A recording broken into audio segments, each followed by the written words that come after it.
आप देख रहे हैं इंडिया टाउन न्यूज, भारत की बात। छत्तीसगढ़ की राजधानी रायपुर से एक ऐसी तस्वीर सामने आई है जो लोकतंत्र में रोजगार की मांग करने वालों की स्थिति पर बड़े सवाल खड़े करती है। वो हाथ जिनमें चौक और डस्टर होने चाहिए थे, उन हाथों में आज बेड़ियां हैं। वो पैर जिन्हें स्कूल की दहलीज पर होना चाहिए था, वो कल अंगारों पर थे और आज जेल की काल कोठरी में।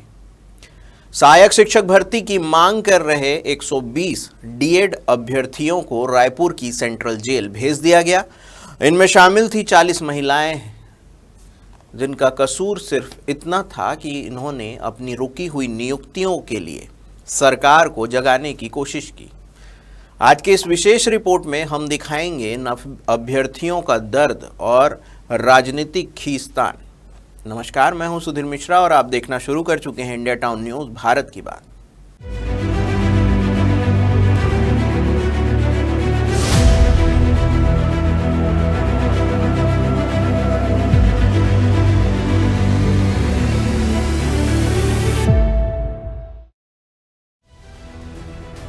मामला बुधवार का है। रायपुर के तूता धरना स्थल पर पिछले कई दिनों से शांतिपूर्ण प्रदर्शन कर रहे डीएड अभ्यर्थियों ने विरोध का एक अनोखा और दर्दनाक तरीका चुना, अंगारों पर चलना। यह प्रदर्शन उनके भीतर की उस पीड़ा को दर्शा रहा था जो वे पिछले 1 साल से झेल रहे हैं। जैसे ही अभ्यर्थियों ने अंगारों पर कदम रखे, पुलिस ने वाटर कैनन का इस्तेमाल कर आग तो बुझा दी, लेकिन युवाओं के भीतर सुलग रही उम्मीद को भी गीला कर दिया। बुधवार की आधी रात जब ये युवा आगे की रणनीति बना रहे थे, तब भारी पुलिस बल ने इन्हें घेरा और सीधे सेंट्रल जेल पहुंचा दिया। इन पर बीएनएस यानी कि भारतीय न्याय संहिता की प्रतिबंधात्मक धाराओं के तहत कार्रवाई की गई। अब बात करते हैं विवाद की जड़, गणित जो समझ से परे है।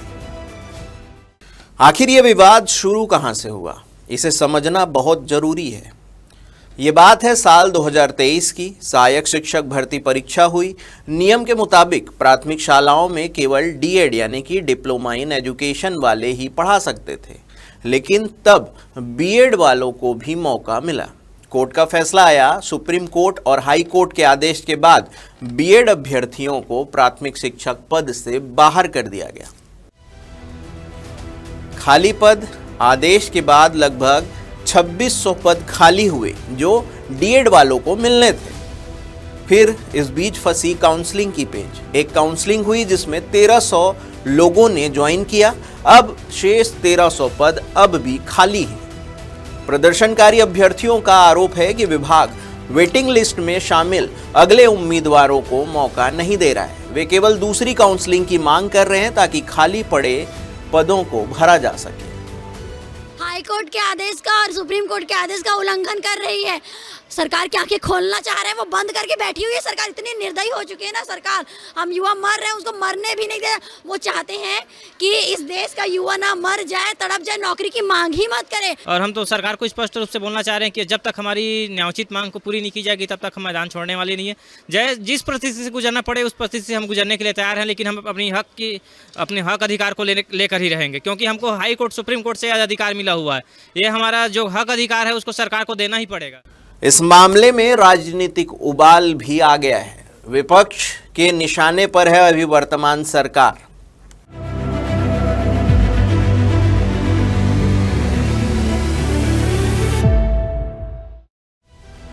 इस मुद्दे पर अब राजनीतिक मोड़ ले लिया है। कांग्रेस अध्यक्ष दीपक बैज ने सरकार के इस रवैये को तानाशाही बताया है। दीपक बैज का कहना है कि सरकार युवाओं से बात करने की बजाय उन्हें जेल में ठूस रही है।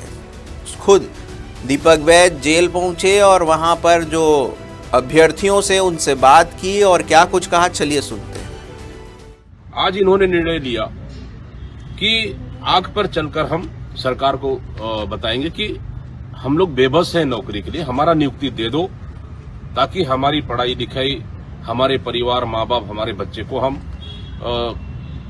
सुरक्षित कर सके। 100 से 150 लोगों को आज अभी रात लगभग 12 बजने जा रहा है, इनको उठाकर सब लोग को, करीबन 40 महिलाएं हैं और 60 से 70 पुरुष हैं, सबको जेल भेज दिया गया है। ये देख रहे हैं बड़ा मुश्किल से 8-10 ही हमारे पास आज साथ में अभी खड़े हैं जो मौजूद हैं। इनसे हम लोग अभी चर्चा कर रहे हैं कि बिल्कुल भी ये हक की लड़ाई है। मतलब अब लड़ाई ये बन चुका है कि छत्तीसगढ़ के बेरोजगार युवाओं को कि अब नौकरी के बदले अब जेल जाना है।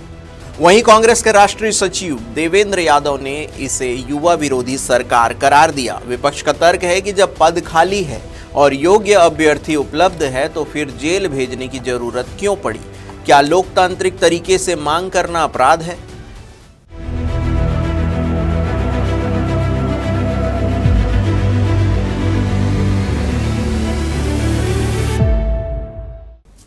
जेल भेजे गए 120 लोगों में 40 महिलाएं भी थी। इनमें से कई ऐसी हैं जिनके घर पर छोटे छोटे बच्चे हैं या जो अपने परिवार की एकमात्र उम्मीद है। बीएनएस की धाराओं के तहत इन्हें कम से कम 3 दिन तक जेल में रहना होगा।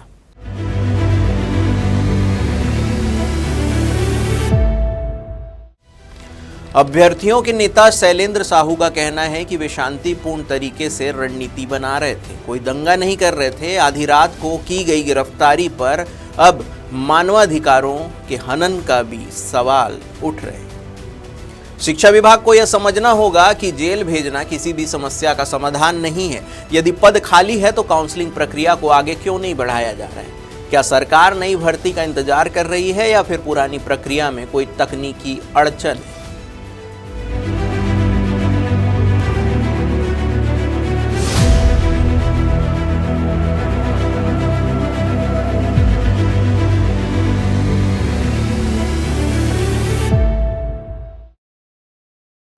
युवाओं का जेल जाना राज्य के शैक्षणिक भविष्य के लिए अच्छा संकेत नहीं है। उम्मीद है कि सरकार जल्द ही संवाद का रास्ता खोलेगी और इन अभ्यर्थियों को सलाखों की बजाय स्कूलों तक पहुंचाने का मौका भी मिलेगा। शिक्षा और रोजगार से जुड़ी इस बड़ी खबर पर आपकी क्या राय है? हमें कमेंट में जरूर बताएं। फिलहाल के लिए बस इतना ही। देश प्रदेश की हर बड़ी खबर के लिए देखते रहिए इंडिया टाउन न्यूज, भारत की बात। नमस्कार। आप देख रहे हैं इंडिया टाउन न्यूज, भारत की बात।